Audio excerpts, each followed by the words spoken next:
Hola, ¿qué tal? Vamos a entrar en materia de inmediato con este nuevo análisis visual porque hoy tenemos sobre la mesa un debate historiográfico francamente fascinante.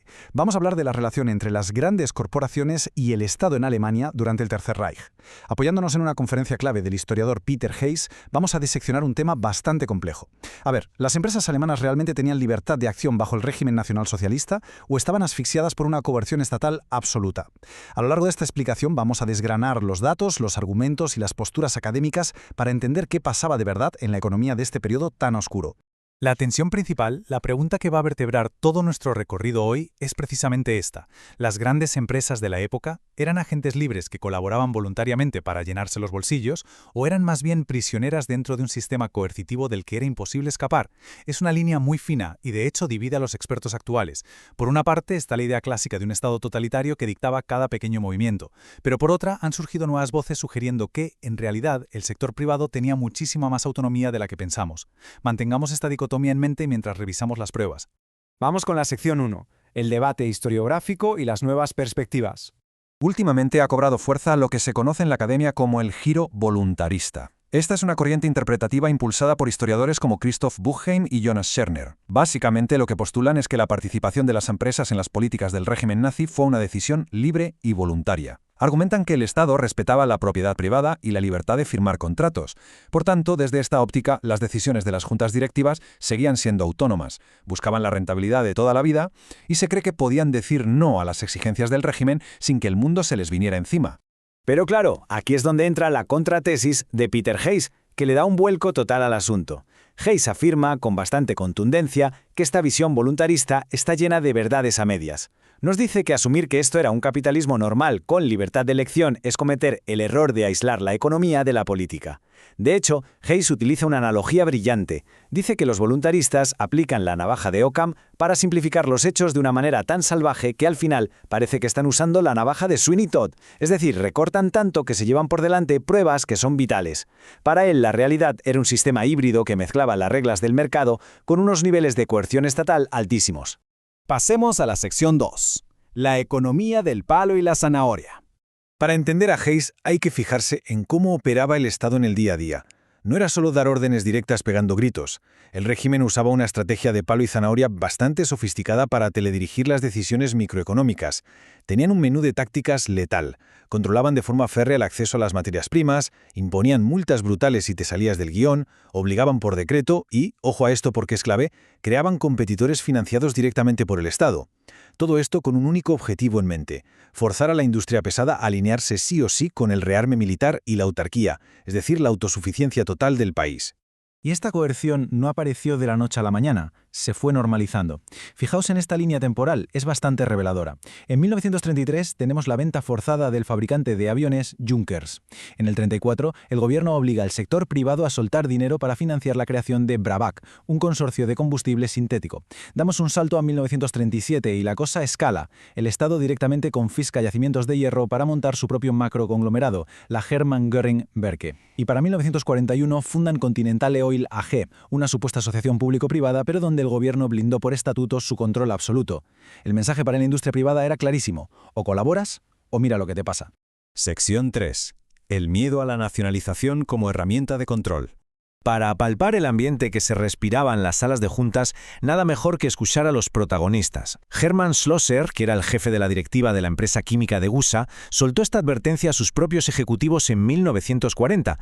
Les vino a decir: señores, si el Estado ve que la iniciativa privada no se expande al ritmo frenético que ellos quieren, el peligro de que nos impongan un sistema estatal por la fuerza va a ser enorme. Era una amenaza pragmática que sobrevolaba constantemente. Si no te subías al tren del régimen y aprovechabas las oportunidades que te ponían delante, el Estado te apartaba de un plumazo y lo hacía él. Con esa espada de Damocles encima, hablar de autonomía pura es como poco complicado.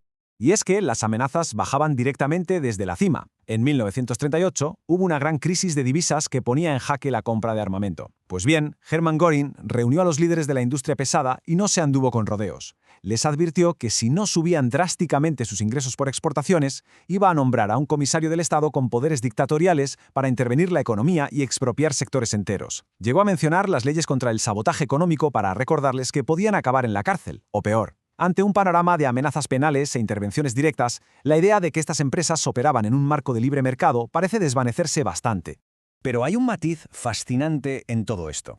Para gigantes como el enorme conglomerado químico IG Farben, a veces el terror no era que el Estado los expropiara enteros. Su verdadera pesadilla era que el Estado financiara a un competidor. Por ejemplo, cuando IG Farben se mostró un poco reticente a expandir de forma masiva su producción de fibras sintéticas o aluminio, ¿qué hizo el gobierno? Les amenazó con inyectar dinero público en empresas rivales. El pánico absoluto a perder sus monopolios, sus patentes y toda la cuota de mercado que tanto les había costado ganar, empujó a la Junta de IG Farben a acatar la agenda del régimen. Colaboraron sí, pero impulsados por el miedo a la irrelevancia futura. Sección 4. El bloqueo sistemático de proyectos privados. Otra prueba clave de que el control se les escapaba de las manos la encontramos dentro de las propias empresas. Entre 1938 y 1939, corporaciones muy solventes como Degussa sufrieron crisis de liquidez brutales. ¿Por qué? Pues porque las divisiones internas de la empresa que fabricaban productos de interés militar tenían el grifo abierto por parte del Estado, pero el resto de la compañía no. Esto generó una fractura interna. La cúpula directiva perdió el control sobre sus propios presupuestos y planes de inversión porque estas divisiones militarizadas, apadrinadas por el gobierno, simplemente aplastaban cualquier otra prioridad económica de la empresa. Y para ilustrar cómo el Estado frenaba lo que no le interesaba, el caso de la propia Degussa en el 39 es de manual. Degussa era líder absoluto en la producción de sodio y peróxido de hidrógeno. Esa era su prioridad comercial y pidieron permisos para construir nuevas plantas. Sin embargo, un funcionario del Estado llamado Johannes Seckel decidió que eso no tocaba y les denegó tanto los permisos como los materiales de construcción durante 3 larguísimos años. Mientras Degussa estaba atada de pies y manos por la burocracia, unos competidores creados y apoyados por el Estado les comieron el mercado. Estaba claro, el régimen decidía quién prosperaba y qué se construía. Llegamos así a la última sección, la número 5, la socialización indirecta de la empresa privada. Peter Hayes engloba todas estas dinámicas bajo el concepto de socialización indirecta.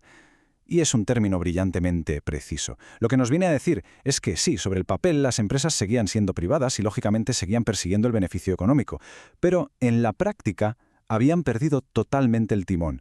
El control real sobre qué producir, cuánto invertir y a quién vender pasó de las salas de juntas a los despachos del gobierno totalitario. Acabaron convertidas, a efectos prácticos, en entidades cuasi públicas al servicio del Estado. El capitalismo no se abolió por decreto, pero quedó encadenado a los objetivos de guerra y autarquía del régimen.